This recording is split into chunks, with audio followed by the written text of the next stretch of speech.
9.1 प्रस्तावना अंतर्राष्ट्रीय संगठन आयोजन की एक प्रक्रिया है जो संबंधों का तानाबाना जोड़ने में सहयोग प्रदान करती है। अंतर्राष्ट्रीय संगठन ऐसी संस्थाएं हैं जो इस प्रक्रिया के द्वारा अपनी अभिव्यक्ति व्यक्त करती हैं और सहयोग देती हैं, वहीं पर ये समकालीन विश्व कार्यों में महत्वपूर्ण कारक हैं।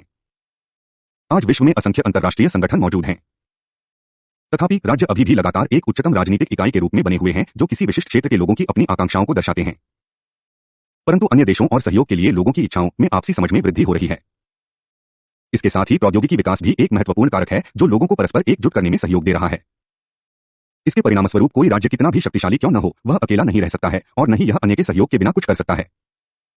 संपूर्ण विश्व के लोग तथा सरकारें, चाहे वे कितनी ही कमजोर या छोटी हों अथवा उनके कार्य कितने ही छोटे हों, वे आपसी संबंधों को निश्चित रूप से प्रभावित करते हैं।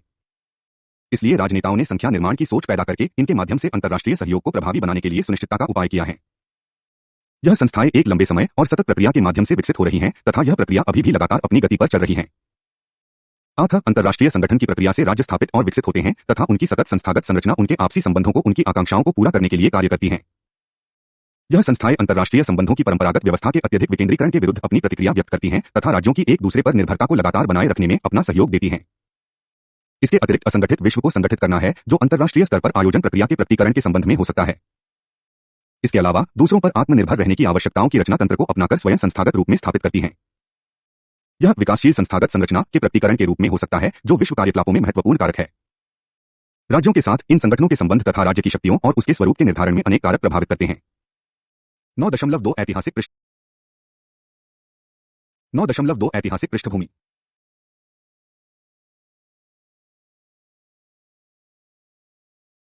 ऐतिहासिक पृष्ठभूमि की ठोस समझ हमें एहसास कराती है कि अंतर्राष्ट्रीय संगठन विश्व राजनीति की एक अनुपम परिघटना है जिसका हाल के दिनों में विकास हुआ है, परंतु अब यह स्थापित परंपरा बन गई है।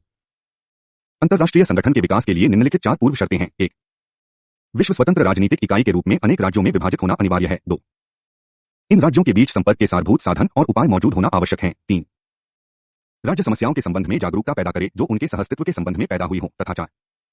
इसके आधार पर उन्हें परस्पर संबंध बनाए रखने और उनके परिचालन के लिए संस्थागत उपायों की रचना करने के लिए साधनों की पहचान करना अत्यंत आवश्यक होता है। यह 19वीं शताब्दी का दौर था जब ये 4 पूर्व शर्तें आधुनिक अंतर्राष्ट्रीय संगठन निर्माण के लिए समुचित व उपयुक्त उपाय थे, वहीं पर यह एक बेहतरीन संयोजन में मान्यता प्राप्त थीं।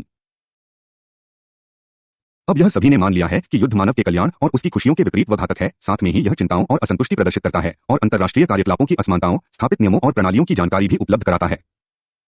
19वीं शताब्दी तक बहुराज्य व्यवस्था या प्रणाली को संप्रभुसत्ता के सैद्धांतिक नियमों से विशिष्टता प्रस्तुत की जाती थी जो बिना किसी उत्तरदायित्व के प्राधिकृत प्रदान करती थी। राज्य केवल अपने हितों के लिए निर्णय लेते थे। अपनी शक्ति के प्रदर्शन के लिए वे गणमान्य कानूनी अधिकारों का प्रयोग करने के लिए स्वतंत्र थे। यह बहुराज्य व्यवस्था का एक प्रकार था जिसे 19वीं शताब्दी में विकसित इस व्यवस्था को अंतर्राष्ट्रीय जीवन की शर्तों के अनुसार समुचित या मान्यता प्रदान नहीं की गई। इसलिए संप्रभुसत्ता संपन्न राज्यों की मुक्तचक्रीय जिम्मेदारी को आवश्यक और संभावित संशोधन करने का निर्णय लिया गया। इसमें कोई संशय नहीं है कि 19वीं शताब्दी का विश्व अलग और स्वतंत्र संप्रभुता एवं अंतर्राष्ट्रीय संबंधों के विकेंद्रीकरण व्यवस्था की विशेषताओं के सिद्धांतों का ही लगातार गुणगान करता रहा था, परंतु इसी समय में संप्रभुसत्ता संपन्न राज्यों के द्वारा प्रोत्साहित स्वीकृति और सहयोग के माध्यम से कार्य करने पर नियंत्रण तथा कार्यात्मक नवीनता की उपलब्धियों को प्राप्त करने और नई आवश्यकताओं की जानकारी के लिए अपनी प्रतिक्रिया व्यक्त की जाती रही है।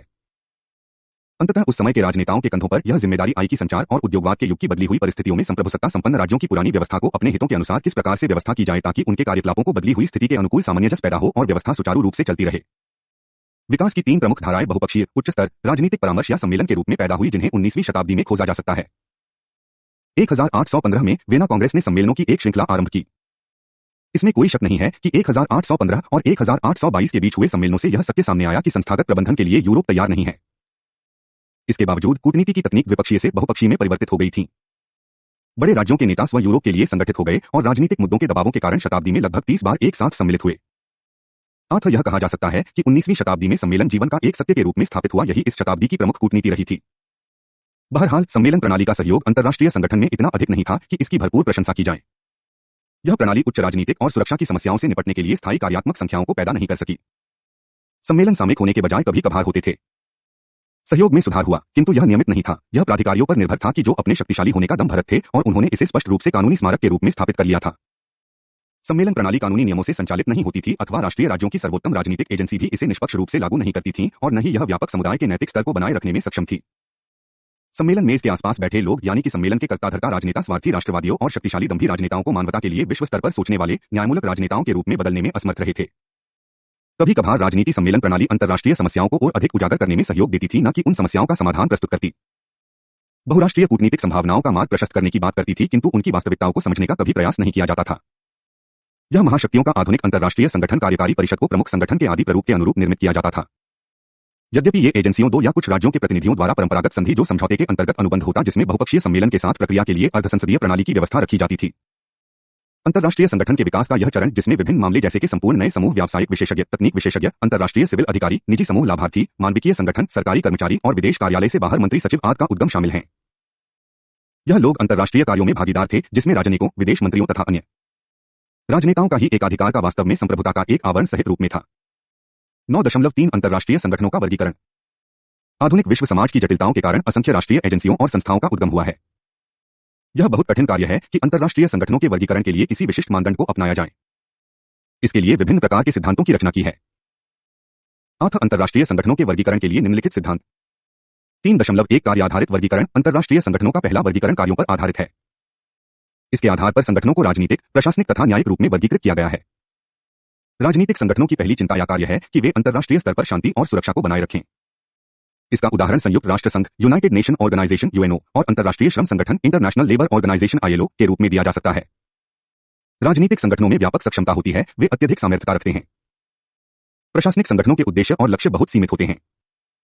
न्यायिकता परिषद ट्रस्टीशिप काउंसिल सबसे पहले प्रशासनिक संगठन होता है। तीसरी श्रेणी में न्यायाधिक संगठन आते हैं जैसे कि स्थायी न्यायालय और अंतर्राष्ट्रीय न्यायालय आते हैं। अंतर्राष्ट्रीय संगठनों का यह वर्गीकरण अवैधानिक माना जाता है तथा यह प्रस्तुतिकरण और वर्णन के उद्देश्यों के लिए मुख्य रूप से परंपरा पर आधारित है। वास्तव में सच यह है कि विभिन्न संगठनों के बीच उनके कार्यों के आधार पर स्पष्ट रूप से विभेद नहीं किया जा सकता है, इसलिए इनका सही से वर्गीकरण करना भी बहुत कठिन कार्य है। फिर भी यह कहा जा सकता है कि इस प्रणाली का भी अत्यंत महत्व है।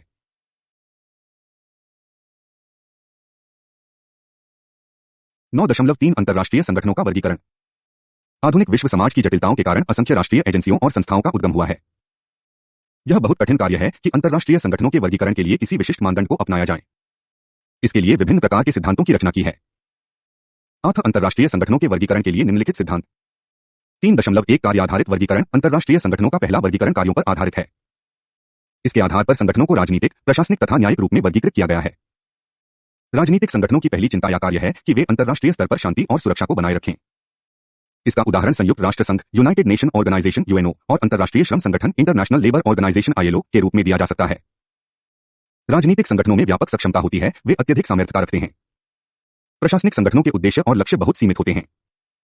न्यायिकता परिषद ट्रस्टीशिप काउंसिल सबसे पहले प्रशासनिक संगठन होता है। तीसरी श्रेणी में न्यायाधिक संगठन आते हैं जैसे कि स्थायी न्यायालय और अंतर्राष्ट्रीय न्यायालय आते हैं। अंतर्राष्ट्रीय संगठनों का यह वर्गीकरण अवैधानिक माना जाता है तथा यह प्रस्तुतिकरण और वर्णन के उद्देश्यों के लिए मुख्य रूप से परंपरा पर आधारित है। वास्तव में सच यह है कि विभिन्न संगठनों के बीच उनके कार्यों के आधार पर स्पष्ट रूप से विभेद नहीं किया जा सकता है, इसलिए इनका सही से वर्गीकरण करना भी बहुत कठिन कार्य है। फिर भी यह कहा जा सकता है कि इस प्रणाली का भी अत्यंत महत्व है। 3.2 प्रचालन क्षेत्र आधारित वर्गीकरण। संगठनों के वर्गीकरण के संबंध में दूसरा उदाहरण उनके परिचालन के क्षेत्र के आधार पर प्रस्तुत किया जा सकता है, जैसे कि सार्वभौम विश्वव्यापी और क्षेत्रीय। विश्वव्यापी संगठन के सदस्य वैश्विक होते हैं तथा क्षेत्रीय संगठनों से अधिक शक्तिशाली और समर्थ होते हैं। विश्वव्यापी संगठन जैसा कि संयुक्त राष्ट्र संघ, इसके अंतर्गत अनेक क्षेत्रीय निकाय हो सकते हैं जैसा कि आर्थिक और सामाजिक परिषद के क्षेत्रीय आयोग एशिया, सुदूर पूर्व, यूरोप, लेटिन अमेरिका, अफ्रीका इत्यादि के लिए आर्थिक आयोग। क्षेत्रीय संगठन प्रायः सीमित क्षेत्रों में कार्य करते हैं तथा उनके पास सीमित शक्तियां होती हैं। क्षेत्रीय संगठनों के निर्माण में भौगोलिक स्थितियों का ध्यान रखने में उनका मार्गदर्शन लेना आवश्यक होता है। आमतौर पर क्षेत्रीय संगठनों का निर्माण राज्यों द्वारा किया जाता है जिसमें सामान्य राजनीतिक उद्देश्यों को महत्व दिया जाता है, न कि सामान्य भौगोलिक क्षेत्रों के साथ राज्यों का। क्षेत्रीय संगठनों के उदाहरण नाटो, वार्सा संधि संगठन इत्यादि के रूप में दिया जा सकता है। 3.3 सरकार और राज्य संधियों पर आधारित वर्गीकरण। अंतर्राष्ट्रीय संगठनों के वर्गीकरण में तीसरा मानदंड यह स्वीकार किया गया है कि क्या यह राज्यों के बीच हुई संधियों पर आधारित है अथवा सरकारों की संधियों पर आधारित है। जबकि राज्यों के बीच संधियों के आधार पर निर्मित संगठनों को संपूर्ण रूप से राज्य की संस्थाओं के साथ समाविष्ट कर लिया जाता है, जैसे कि विधानमंडल, कार्यपालिका और न्यायिक अंगों के साथ सम्मिलित कर लिया जाता है, जबकि अंतरसरकारी संधियों का संबंध केवल प्रशासनिक संबंध से होता है। अंतर्राज्य संगठनों का उदाहरण खाद्य और कृषि संगठन, विश्व स्वास्थ्य संगठन आदि के रूप में दिया जा सकता है। अंतरसरकारी संधियों द्वारा निर्मित अंतर्राष्ट्रीय संगठनों के उदाहरण में अंतर्राष्ट्रीय आर्थिक निधि आदि को शामिल किया जा सकता है। आमतौर पर अंतरसरकारी संधियों से निर्मित संस्थाएं जो अपने चरित्र में अस्थायी होती हैं, जैसे कि संयुक्त राष्ट्र पुनर्वास प्रशासन है। कई बार अंतर्राष्ट्रीय संगठनों का निर्माण संवैधानिक कठिनाइयों के समाधान के लिए अंतरसरकारी संधियों द्वारा किया जाता है। 3.4 सदस्यता और कार्यकलाप आधारित वर्गीकरण। प्रोफेसर नॉर्मन हिल ने सदस्यता और कार्यकलाप के आधार पर अंतर्राष्ट्रीय संगठनों के वर्गीकरण का एक अन्य सुझाव दिया है। उन्होंने सदस्यता के बिंदु अंतर्राष्ट्रीय संगठनों को क द्विपक्षीय, ख क्षेत्रीय और ग विश्वव्यापी के रूप में वर्गीकृत किया है। द्विपक्षीय संगठनों का उदाहरण संयुक्त राज्य अमेरिका और कनाडा के लिए अंतर्राष्ट्रीय संयुक्त आयोग और सूडान के लिए एंग्लो मिश्र आयोग, एंग्लो इजिप्शियन कॉन्डोमिनियम है। क्षेत्रीय संगठनों के लिए OAS, तथा लीग और संयुक्त राष्ट्र संघ यूएनओ को विश्वव्यापी संगठन का नाम दिया है। कार्यकलाप के आधार पर अंतर्राष्ट्रीय संगठन सामान्य या कार्यात्मक हो सकते हैं। संयुक्त राष्ट्र संघ और OAS सामान्य संगठन का उदाहरण है तथा अंतर्राष्ट्रीय कॉटन सलाहकार समिति, रबर अध्ययन समूह, केंद्रीय कमीशन फॉर नेविगेशन ऑफ रहीने 1804 सामान्य श्रेणी में आते हैं। अंतर्राष्ट्रीय telegraphic union, general postal union इत्यादि कार्यात्मक संगठन के उदाहरण हैं। इसके अतिरिक्त कार्यात्मक संगठन जैसे कि ILO, FAO, UNESCO, WHO, OIB, RDI, FCI, LEAO, UPO, WMO इत्यादि हैं। अतः यह पता चलता है कि ऐसा कोई एक सिद्धांत नहीं है जो अंतर्राष्ट्रीय संगठनों के वर्गीकरण के लिए स्वीकृत हो सकते हैं। ये विभिन्न श्रेणियों को अंतर्गत आते हैं जो उनके कार्यों की प्रकृति, परिचालन के क्षेत्र और उनके निर्माण के प्रकारों और उद्देश्यों पर निर्भर करता है। 9.4 अंतर्राष्ट्रीय संगठन और राष्ट्रीय राज्य व्यवस्था। अंतर्राष्ट्रीय संगठन जैसे कि इसकी पृष्ठभूमि बताती है कि न तो यह स्वतः समाविष्ट है और न यह आत्मनिर्भर है। यह राष्ट्रीय राज्य व्यवस्था और अंतर्राष्ट्रीय व्यवस्था के साथ सतत चलने वाली अंतःक्रिया है और क्योंकि यह दो व्यवस्थाओं के मध्य है तथा इसका उद्देश्य विकास करना है जो दोनों स्तरों पर होता है। आमतौर पर राष्ट्र राज्य सरकार का एकाधिकार उसके समुदाय के बल पर होता है तथा इसके समाज के समूह में संघर्ष के दौरान होने वाली हिंसा को कठोरता से दबाती है। परंतु अंतर्राष्ट्रीय समाज इस प्रकार की व्यवस्था में स्पष्ट रूप से शिथिल होती है या अनदेखी करती है। वास्तव में यह लंबे समय तक चलने वाली हिंसा को भी मान्यता प्रदान करती है अथवा यह मानती है कि युद्ध कल्याण एवं सुरक्षा के लिए राज्य का कानूनी अंतिम हथियार है। अंतर्राष्ट्रीय संगठनों का इन सीमाओं के अंदर ही काम वारने के लिए मजबूर किया गया, शांतिपूर्ण सहयोग की परिधि के अंदर बने रहना तथा शक्तिशाली राष्ट्रों की परंपरागत युद्धों के विपरीत सीधी चुनौतियों से बचने का सुझाव दिया गया था। एक शांति सम्मेलन में अंतर्राष्ट्रीय युद्ध का व्यवहार लीग ऑफ नेशन ने अंतर्राष्ट्रीय युद्ध को नियंत्रित करने के लिए आह्वान किया और संयुक्त राष्ट्र संघ ने सभी आक्रामक युद्धों को उन्मूलन करने के लिए विशेष अभिकल्प एवं विधियों का निर्माण किया ताकि अंतर्राष्ट्रीय युद्धों पर लगाम कसी जा सके। यद्यपि इन तीनों अंतर्राष्ट्रीय संगठनों के प्रयासों को एक दूसरे राष्ट्र के साथ मनमानी हिंसा और युद्धों के व्यवहार ने अत्यधिक आघात पहुंचाया जिसके लिए गंभीर प्रश्न उठाए जा सकते हैं। इन सबके बावजूद अंतर्राष्ट्रीय संगठन अपने उद्देश्यों पर सफलतापूर्वक डटे रहे और अपने कार्यों को निष्पादित करते रहे हैं। इसके अतिरिक्त अंतर्राष्ट्रीय संगठनों के समक्ष यह कठिनाई है जिसे मैंगोर ने राष्ट्र राज्य के साथ तुलना करके कहा है कि ये आम आदमी तक नहीं पहुंच पाए हैं, अर्थात इनका व्यक्ति से सीधा संपर्क नहीं बन पाया है। एक अंतर्राष्ट्रीय संगठन राष्ट्र राज्य के नागरिकों से सीधे ही किसी व्यक्ति से कर उगाही नहीं कर सकता तथा अंतर्राष्ट्रीय कानून के तोड़ने पर उसे बंद रोक तथा उसे दंडित नहीं कर सकते हैं। दूसरी ओर यह स्पष्ट रूप से कहा जा सकता है कि राज्य सरकारें भी इन शर्तों को प्रभावी रूप से लागू नहीं करती हैं और न ही उन पर इन नियमों को लागू करने के लिए कोई दबाव या जिम्मेदारी हो। उदाहरण के लिए सभी राज्य अंतर्राष्ट्रीय संगठनों द्वारा निर्धारित चंदा या सहयोग राशि को बढ़ाने के लिए विरोध करते रहते हैं, किंतु यह भी राज्य अपने नागरिकों से इन संगठनों के नाम से अधिक खर्च उठाने के बदले में उन पर करों का अधिभार लागू कर देते हैं। संक्षेप में अंतर्राष्ट्रीय संगठन की शक्ति विशेषकर राष्ट्र राज्य व्यवस्था के संदर्भ में पहला राज्यों पर निर्भर करती है। सबसे पहले मनमाने फंदे में फंसता है, संप्रभु संपन्न राज्य की युद्ध करने की शक्ति उत्पन्न करता है। दूसरा, अंतर्राष्ट्रीय दबावों के साथ राष्ट्रीय सरकारों को प्रभावित करने की शक्ति अर्जित करता है जो उनके अधिकार के क्षेत्र में व्यक्तिगत रूप पर नियंत्रण करने में सहायक होगा। बहरहाल आधुनिक अंतर्राष्ट्रीय संगठन पूर्व के संगठनों से प्रमुख रूप से 3 प्रकार से अलग हैं। इनकी स्थापना संधियों पर या अंतर्राज्य संविदा पर आधारित है, परंतु अब इनमें परिवर्तन के लिए दबाव बने हैं। पहला, बहुपक्षीय अनुबंध पर बल दिया गया है, बल्कि बहुपक्षीय के अनुरूप है। दूसरे, शर्तों को संशोधन के साथ मूल दस्तावेजों में मैत्रीभाव, सत्यता और स्वनिर्माण को आधुनिक अंतर्राष्ट्रीय संगठनों ने अपनी संधियों में सम्मिलित करने का प्रयास किया है। यह पूर्व की ओर आधुनिक संगठनों में मुख्य अंतर है। तीसरी महत्वपूर्ण विशेषता यह है कि अब आधुनिक अंतर्राष्ट्रीय संगठन सामयिक परिषदें और स्थायी सचिवालयों के माध्यम से संस्थागत के रूप में परिवर्तित हो गई है। सामान्यतया अंतर्राष्ट्रीय संगठनों का उद्गम उन घटनाओं के कारण हुआ है जो राष्ट्र राज्य व्यवस्था के स्तर पर पैदा हुए और इस प्रकार के आवश्यक विशेषताओं की निम्न प्रकार से पहचान की गई है। इनका निर्माण राज्यों ने किया है तथा राष्ट्रीय सरकार प्रतिनिधित्व करती है। सभी सदस्य समान संप्रभु संपन्न हैं। वे संवैधानिक या कार्यपालिका के अधिकारों का प्रयोग नहीं करते हैं तथा सदस्य राज्य के नियमों के अंतर्गत आबद्ध है, उसके लिए प्रतिबद्ध हैं। इनके कार्य हैं, पहला, अंतरसरकारी सहयोग का निर्माण करना। इन विशेषताओं को निम्नलिखित 4 शीर्षकों में विभाजित किया गया है। भागीदारी का सरकारी आधार जिसमें संप्रभुता और सदस्यता, समानता, संप्रभुता का उपसाध्य की समस्याओं का स्वाभाविक समावेश होना आवश्यक है। यह सब राष्ट्रीय शक्ति की समस्या, क्षेत्रवाद, मत देने से संबंधित गुटों की समस्या पैदा करती है और मतैक्य, सर्वसम्मति बनाना, बहुसंख्यक राज, वीटो की शक्ति के साथ तथा अधिदेश प्राप्त सत्ता एवं सहयोगात्मक कार्य जैसे अंतर्राष्ट्रीय संगठन की अवशिष्ट अधिकार इत्यादि शामिल हैं।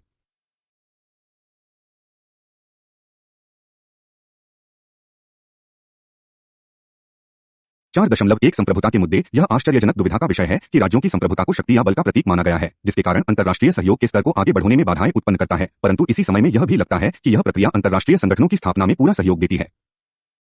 अंतर्राष्ट्रीय संस्थाओं के उद्गम में मान्यता देने का कार्य महत्वपूर्ण होता है, चाहे संप्रभुता का मार्ग अनिश्चित ही क्यों न हो।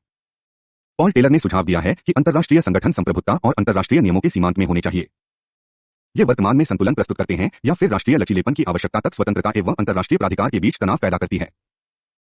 परंतु आश्चर्यजनक सत्य है कि उनके आरंभ होने के लिए स्वीकृति के दृष्टिकोण की प्रतीक्षा की जाती है, जबकि राज्य वास्तव में अलग स्वायत्त अस्तित्व है और सरकार को चाहिए कि वह संप्रभुता से संबंधित हो।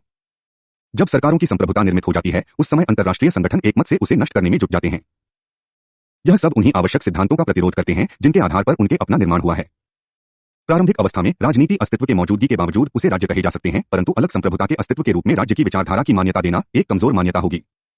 शांति योजना राष्ट्रीय सरकारों की संरचना की अखंडता पर अधिक बल नहीं देती है तथा अंतर्राष्ट्रीय कानून लोगों का कानून और कानून की व्यवस्था बीच कोई स्पष्ट अंतर नहीं कर पाता है। वह ऐसा करने में असफल है, जो कि वास्तव में सरकारों की विशेष महत्व का विषय था।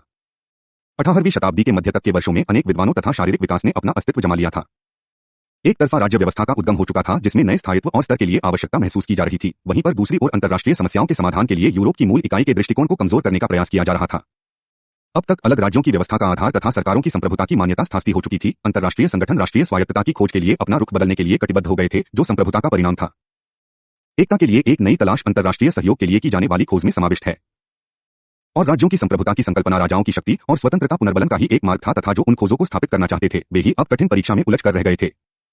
राज्य में कौन से तत्व हैं जो संप्रभुता को प्रदान या न्यायोचित ठहराते हैं? इस प्रश्न का जो उत्तर दिया जाना है, वह अंतर्राष्ट्रीय सहयोग प्रभावों और सरकारों के स्तर के संबंध में हमारी समझ में बहुत अंतर है तथा जिस तरह से राजनेता संप्रभुता को न्यायोचित और उसकी समझ का तरीका उनकी भूमिका को प्रभावित करता है, जिसके अंतर्गत उन्होंने अंतर्राष्ट्रीय संगठनों का निर्माण और उनको स्वीकृति प्रदान की है, अर्थात हमारा उत्तर उनकी सोच के बिल्कुल विपरीत है।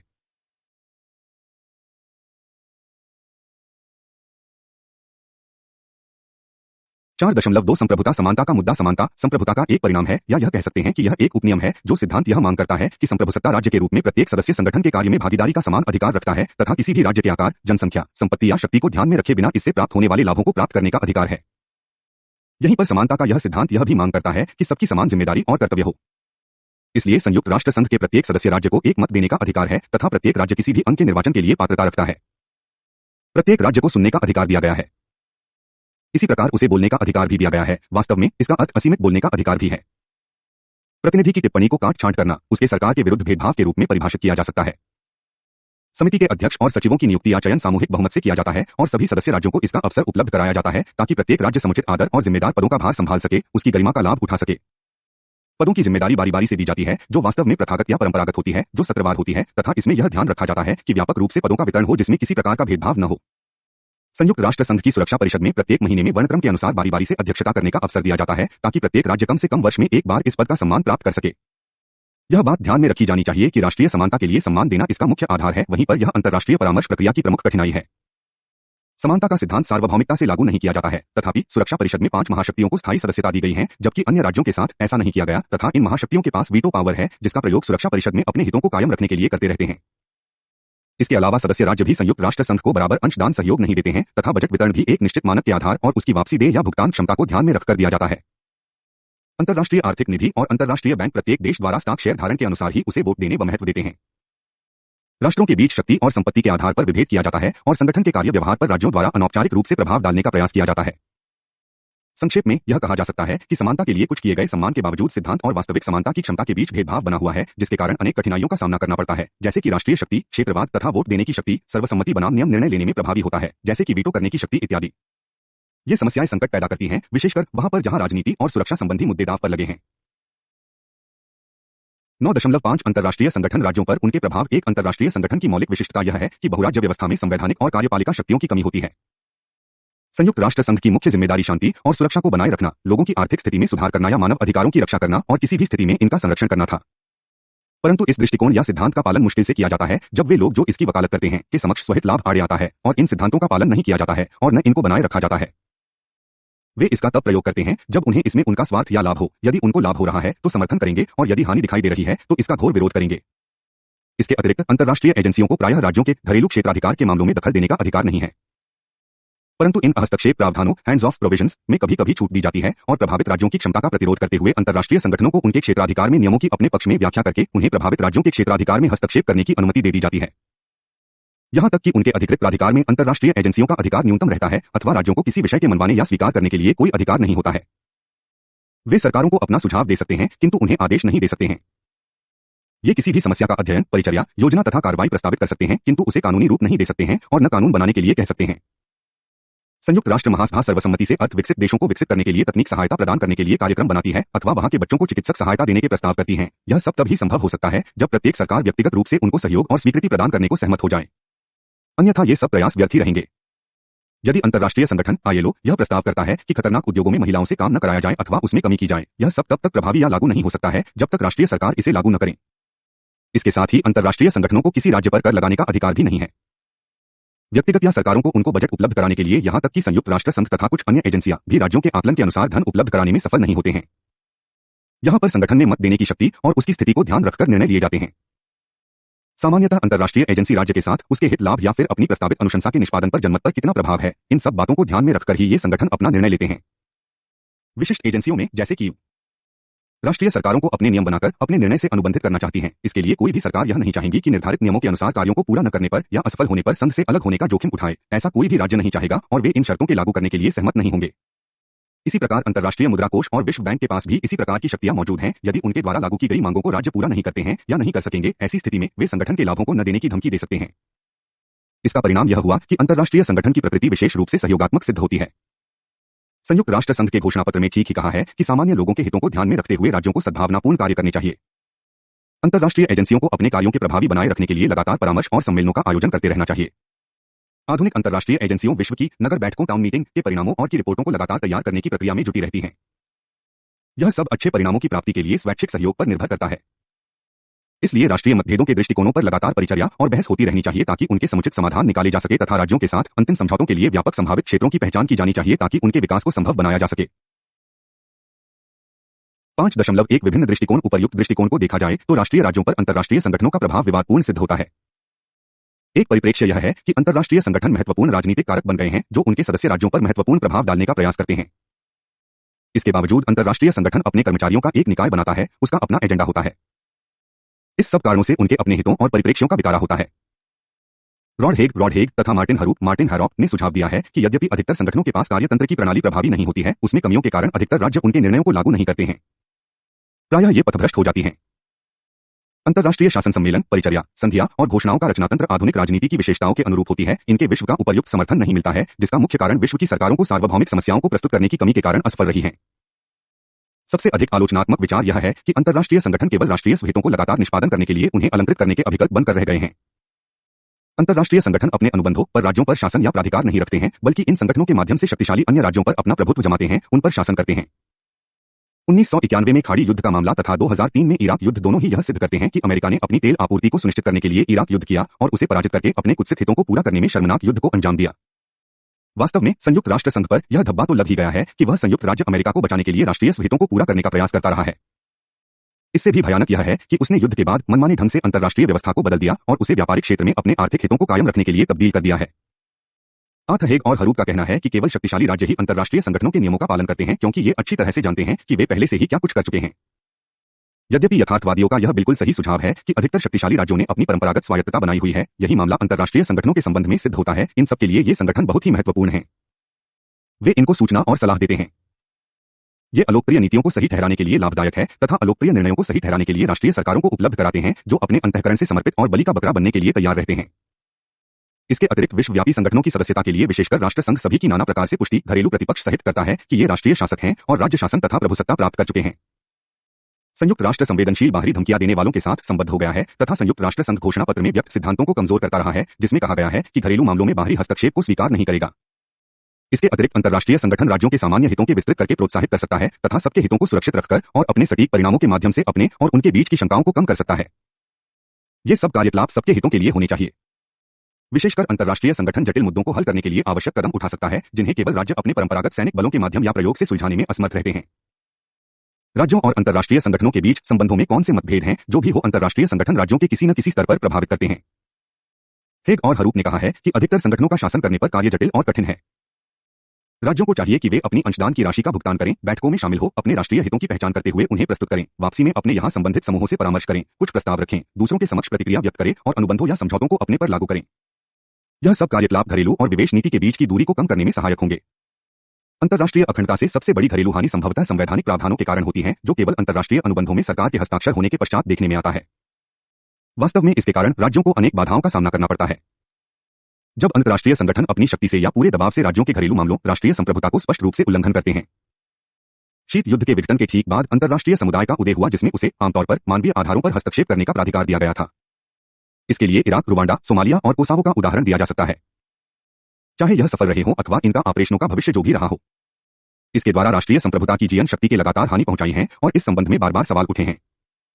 यहां एक महत्वपूर्ण प्रश्न खड़ा हो गया है, क्या अब राज्य की स्वायत्तता उसके अच्छे व्यवहार की शर्त पर निर्भर करेगी जिसका निर्णय उद्देशील अंतर्राष्ट्रीय समुदाय लेगा? राज्य व्यवस्था के संपूर्ण इतिहास में उसका आधार